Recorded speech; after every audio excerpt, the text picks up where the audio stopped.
Hello there everybody, and welcome to the next Speedrun Interview. This time I'm interviewing someone named, Scotty B, Scotty Ree. Hold on, let me check this phone again. Oh, okay, yeah, it's Scotty D. My bad. I'm gonna be interviewing Scotty D Speedruns. Hello, fellow YouTubers. Scotty D Speedruns here, and you are watching Patrick Barrett Speedruns. I hope you enjoy the video. Like and subscribe. Why did you start speedrunning? And I started speedrunning. I should know this because I started speedrunning fairly recently, like 2 years ago, maybe something like that, maybe less, maybe a year and a half. But I similar reasons to everybody else that speedruns. I've played video games my whole life, and back in the day, started looking up how to do different glitches and Ocarina of Time and Majora's Mask and stuff on game FAQs, and then YouTube became a thing, and so we all like to watch YouTube videos, and the algorithm recommends things to us, and we get stuck in these rabbit holes. And yeah, eventually somehow started making it to speedruns, and I think whenever I first saw any type of speedrun, I don't remember what the first game I watched or anything like that was, but I think I probably thought like oh, that's really cool that there are people out there that can do that. Not me. I'm not that talented or anything. These are very, very special people. These are very highly skilled e-gaming athletes or whatever, right? That was a joke for my neurotypical friends that don't pick up on things like that. But yeah, I think I watched probably the SMB3 task from 10 years ago or whatever that blew everybody's minds, and nobody knew what a task was back then, so we're all like, oh wow, there's a guy somewhere that can do that. And no, there wasn't. It was a task. Well, I guess there was a guy in a very roundabout way. But yeah, why did I get into speedrunning? Well, because it's cool. It's the right thing to do, ethically and morally speaking. And it's also, like I said, it's very cool.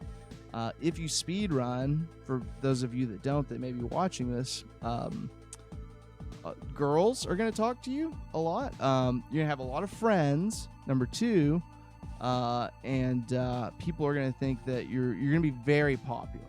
You're going to get a lot of people liking your posts on Facebook, a lot of people subscribing to your YouTube channel. Everybody loves speedrunning. It is not an unpopular thing at all.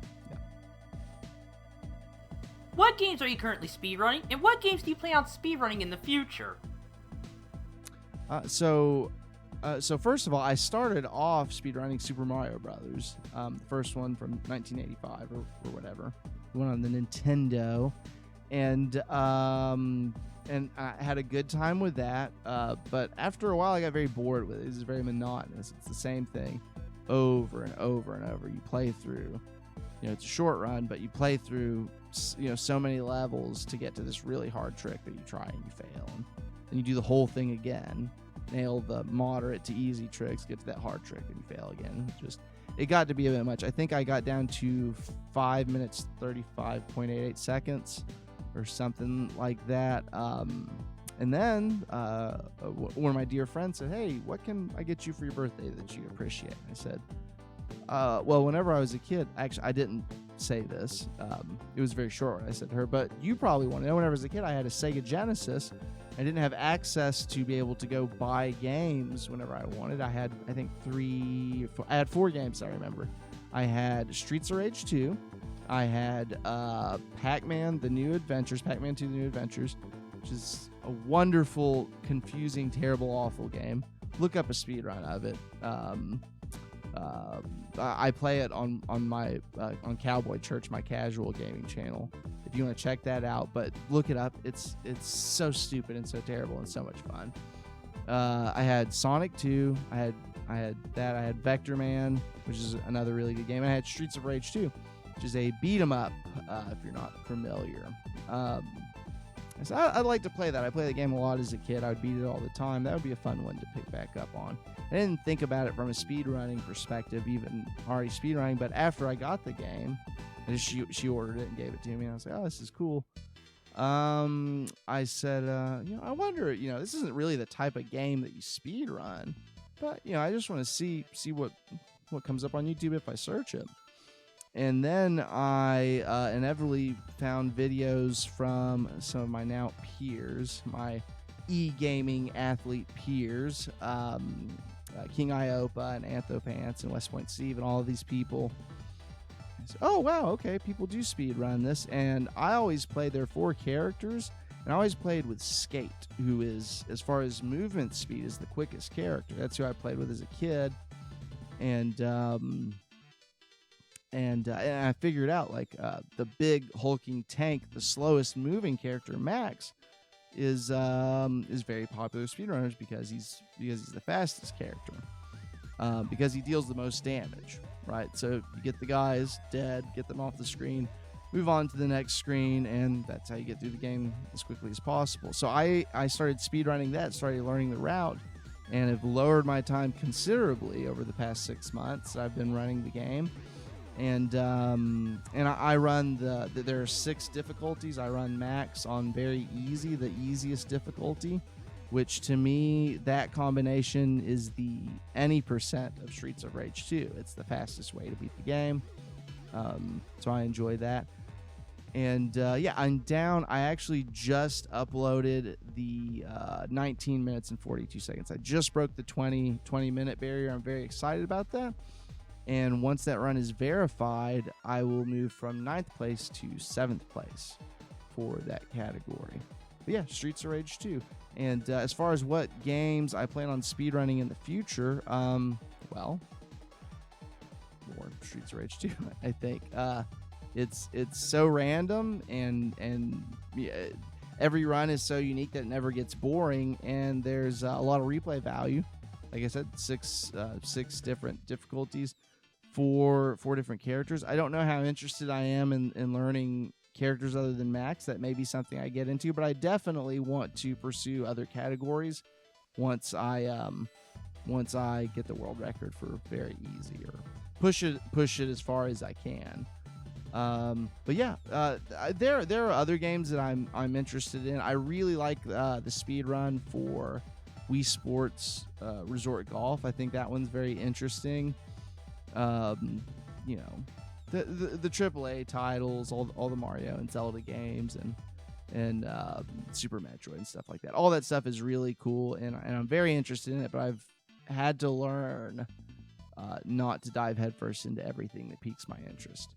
And I'm doing good with Streets of Rage 2, so I really want to stick with it and go forward and see how far I can push it. And it's not very competitive. There aren't that many people running it at the end of the day, and I don't know. It's kind of like the Wild West in comparison to something like Super Mario Brothers, where there are thousands of forum posts and tutorials and all that. There's very little resources for learning Streets of Rage 2. There's not that much. You just watch runs and figure it out. And I'd like to be a part of changing that, in the future. But yeah, I'm gonna run more Streets of Rage 2 because it's cool and it will get you chicks. What glitches, skips, and/or tricks would you say has been the easiest and also the hardest for you to perform? Okay, so Streets of Rage 2 is once again a very unique game in that while it's extremely random, the route that you move throughout the game is very rigid. There aren't any skips that anybody has discovered. There are quite a few glitches, and the one that matters the most for one player is going to be with Max. So his forward special is the Thunder Tackle, and it's a very high priority attack, and it also helps you move across the screen quickly. So it's a very useful attack in the speedrun, but there are certain enemies in the game, Barbin, the level 1 boss, and then Zamza, the boss from the alien level, and then all of his palettes swap, his different iterations. If you can thunder tackle them and get them to block your thunder tackle for some reason, instead of them blocking, it just ticks damage over and over and over very quickly. And there, so with Zamza, the only strat that matters for the category that I run is when he wakes up, his iframes are over, and he starts moving and can take damage. You are already positioned to where you just right off the rip throw a thunder tackle at him, and if your positioning is right and your timing is correct, which timing is what this game is all about, then he will block and you will deal massive amounts of damage very quickly, and then that one move will deplete his health bar. So that is I don't know how difficult it is. I feel like I could like I said, it's not hard to hold forward and press B. It all comes down to, do you do it at the right time? And it's a feel thing. There aren't any cues that I learn. I just kind of go, oh, yep, this is about the right time. I do the move, and sometimes it works and sometimes it doesn't. But I think at this point for me, it usually works. Aside from that glitch, there are definitely glitches that are problematic during the game, and the game's full of glitches like that.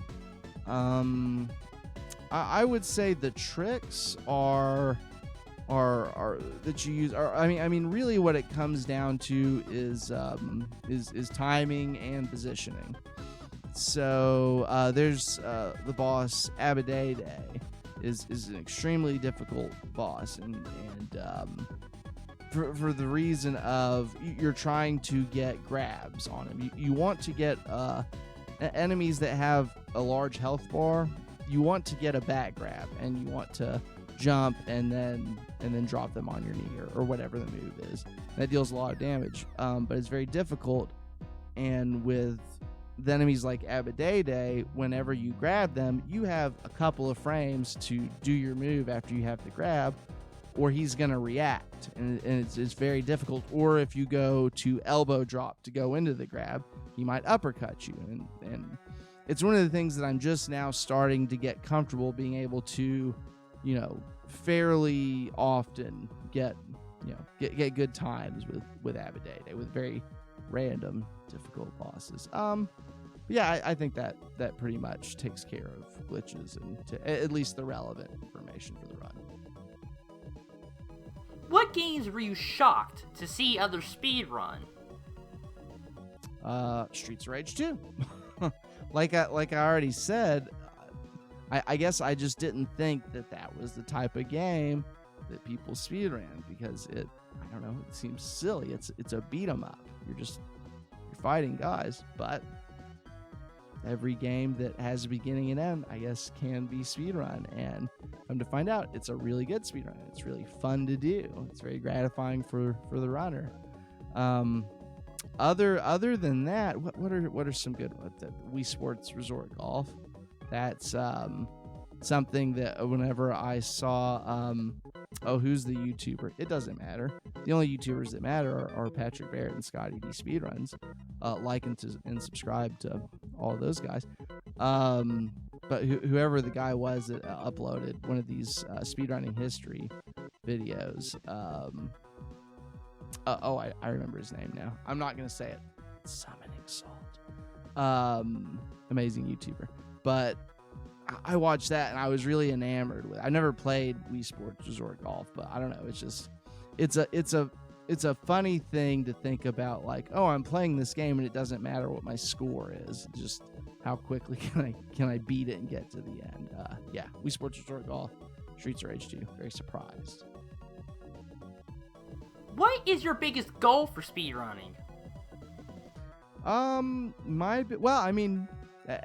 I've already said it. I want world record. I'm very set on getting world record on very easy. I take it very seriously, and yeah, I want that. And then after that, I want to move on to other categories and see what I can do. But yeah, that getting that record See, I really, at this point, after getting into Streets of Rage 2, I don't really know if there are other games that I want to learn. I know there are other games that I can learn, and there are things that I'm interested in. But I have too much fun playing Streets of Rage 2. So, yeah, that's my goal, is to play that for as long as I can, until I'm so bored with it that I hate it. But I don't see that happening. It's a great game. I love it. I recommend other people to get involved and to play it. And if you like it, connect with other members of the community. Like myself. Once again, esports gaming athlete Scotty D here. Very, very serious about speedrunning. But yeah. And I would just like to say thank you, Patrick, for the opportunity to come on your channel and tell people about what it is I like to do in this game that I love so much. And yeah. And you can find me at Scotty D Speedruns, Facebook and YouTube. I have a casual gaming channel that's more me and my brother-in-law play and have fun and make jokes. That's Cowboy Church Gaming. You can check that out on Facebook and YouTube. And yeah, thanks, guys. Watch some more of Patrick's videos. They're really good. I love all of his content. Longtime fan and very excited to be a part of it. All right, thanks. Bye. Alright, Scotty Lee. Scotty P. Scotty D. Yeah, there we go. Thank you so much for being a part of my interview series, man. It was fun. Great to have ya. Okay, this is embarrassing. Alright, everyone. How about we just pretend that did not happen? Let's ignore that.